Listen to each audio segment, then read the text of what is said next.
हमारे मुल्क में हर नए पल एक नया मुद्दा खड़ा हो जाता है जिसमें पूरे मुल्क में बहस छिड़ जाती है। और जब कभी भी मुल्क के किसी हिस्से में चुनाव हो रहे हों तो मुद्दे उठना लाजमी बन जाता है, जिससे आया होता है कि कहीं ना कहीं इन मुद्दों को उठाने के पीछे सियासी गर्जगायत रहती है। राजनीतिक फ़ायदा हासिल करने के लिए इस तरह के मुद्दे उठाए जाते हैं, क्योंकि अफसोस की बात यह है कि इन मुद्दों में कहीं ना कहीं दो फिरकों के बीच में, दो समुदायों के बीच में नज़रियाती इख्तलाफ रहता है। आज भी उत्तर प्रदेश और पंजाब में चुनाव हो रहे हैं तो जाहिर सी बात है कि आज भी कोई ना कोई मुद्दा उठना लाजमी बन जाता है।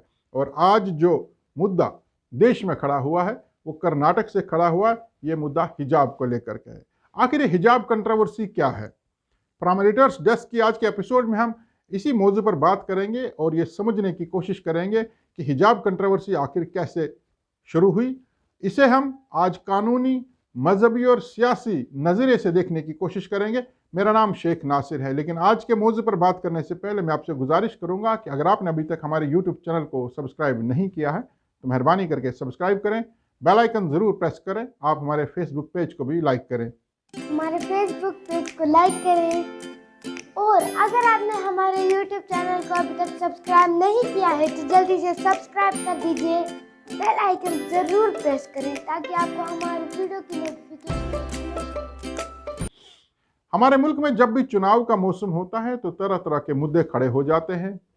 कभी मुद्दा राजनीतिक होता है, कभी धार्मिक होता है, लेकिन कहीं ना कहीं इसके तार चुनाव के साथ जुड़े ज़रूर रहते हैं। कभी देश में नमाज को लेकर के मुद्दा खड़ा होता है, कभी मंदिर और मस्जिद को लेकर के मुद्दा खड़ा होता है, और अब जो मुद्दा खड़ा हो चुका है वो कर्नाटक से है, वो हिजाब को लेकर के है। अचानक कर्नाटक के एक कॉलेज में कुछ लड़कियों को क्लासरूम में बैठने नहीं दिया गया।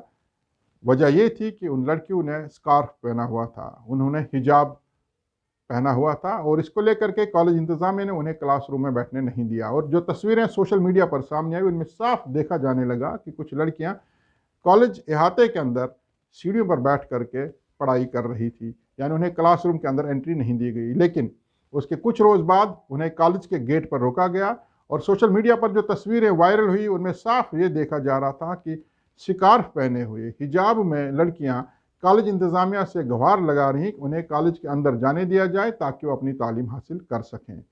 लेकिन कॉलेज इंतज़ामिया ने साफ तौर पर यह कहकर मना किया कि हिजाब कॉलेज की यूनिफॉर्म नहीं है, कॉलेज में अगर उन्हें दाखिल होना है तो उसके लिए जो कॉलेज का ड्रेस कोड है उसमें ही आना होगा।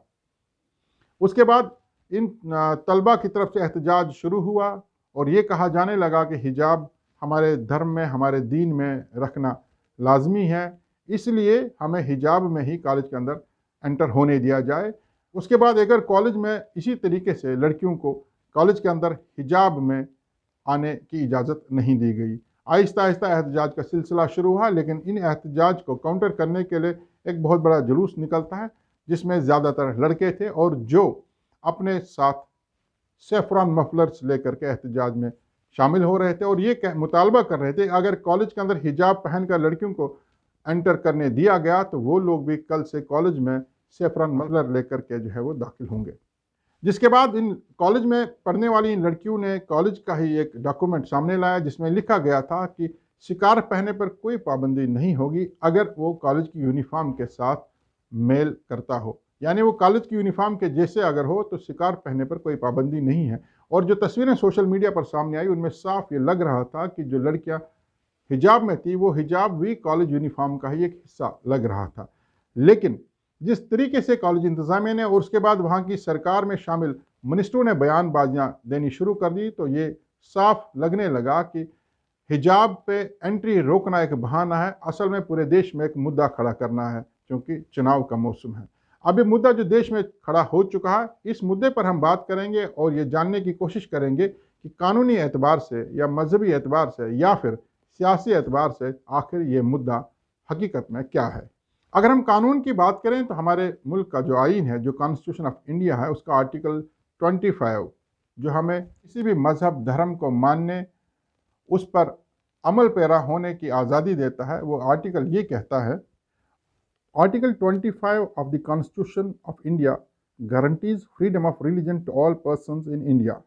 It provides that all persons in India subject to public order, morality, health and other provisions are equally entitled to freedom of conscience and have the right to freely profess, practice and propagate the religion। यानी हमारे आईन में यह साफ तौर पर लिखा गया है कि इस देश के हर नागरिक को आज़ादी है कि वो कोई भी मज़हब फॉलो कर सकता है, उसकी प्रैक्टिस कर सकता है, उसे प्रोपगेट कर सकता है। और अब ये देखना है कि हिजाब पहनना अगर इस्लाम में ज़रूरी है तो इसको क्या मना किया जा सकता या नहीं। क्योंकि जब हिजाब कंट्रोवर्सी के बाद कुछ लड़के सेफरान मफलर लेकर के एहतजाज करने सामने आए, तो एहतजाज कर रही लड़कियों ने साफ तौर पर मीडिया के सामने आकर के ये कहा कि अगर इनके धर्म में, अगर इनके मज़हब में सेफरान मफलर पहनना ज़रूरी है तो उन्हें भी सेफरान मफलर के साथ कॉलेज में एंट्री दी जानी चाहिए।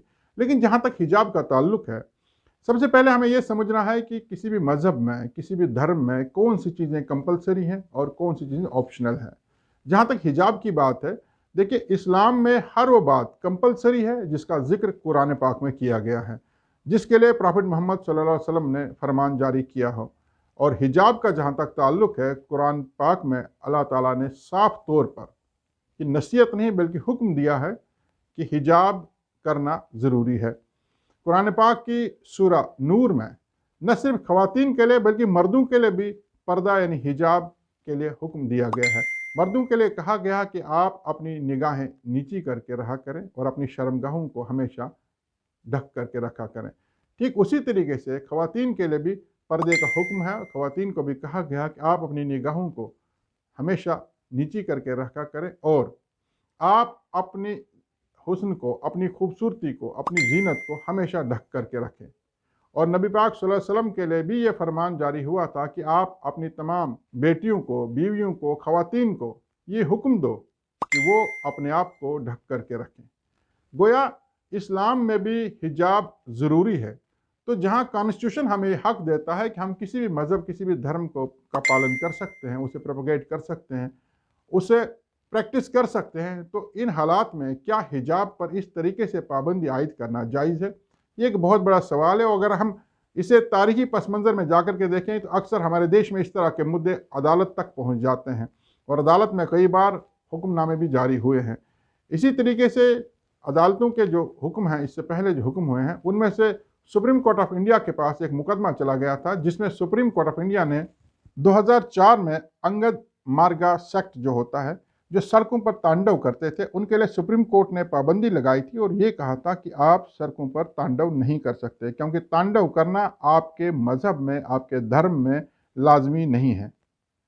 लेकिन जहाँ तक हिजाब की बात है, हिजाब इस्लाम में लाजमी है क्योंकि हिजाब करना एक एडवाइस नहीं है, ऑर्डर है। तो ऑर्डर का पालन करना उस धर्म के मानने वाले लोगों के लिए कंपलसरी बन जाता है। और सुप्रीम कोर्ट ऑफ इंडिया का भी ये मानना है कि अगर कोई भी काम, कोई भी act essential practice of religion है तो उसे रोका नहीं जा सकता। और हिजाब तो इस्लाम के हवाले से ये एसेंशियल प्रैक्टिस है इस्लाम में, तो हिजाब करने के लिए शायद मुल्क की बड़ी से बड़ी अदालत भी इजाज़त दे सकती है। तो कॉलेज के अंदर हिजाब में लड़कियों पर पाबंदी क्यों लगाएगी? कहीं ना कहीं इसका सियासी फ़ायदा लेने की कुछ लोगों की गर्ज ज़रूर है। अगर हम सियासी हवाले से बात करें तो जैसे ही हिजाब मामला सामने आया, उसके बाद उस कॉलेज के मैनेजमेंट का ये कहना था कि हमें टेलीफोन आए और ये बताया गया कि हिजाब में अगर आप लड़कियों को कॉलेज के अंदर अलो करेंगे तो बहुत सारे लड़के कॉलेज के अंदर सेफरन मफलर पहन करके दाखिल होंगे। तो इसलिए हमें हिजाब पर पाबंदी आयद करनी पड़ी ताकि किसी किस्म का कोई फितना फसाद खड़ा न हो जाए।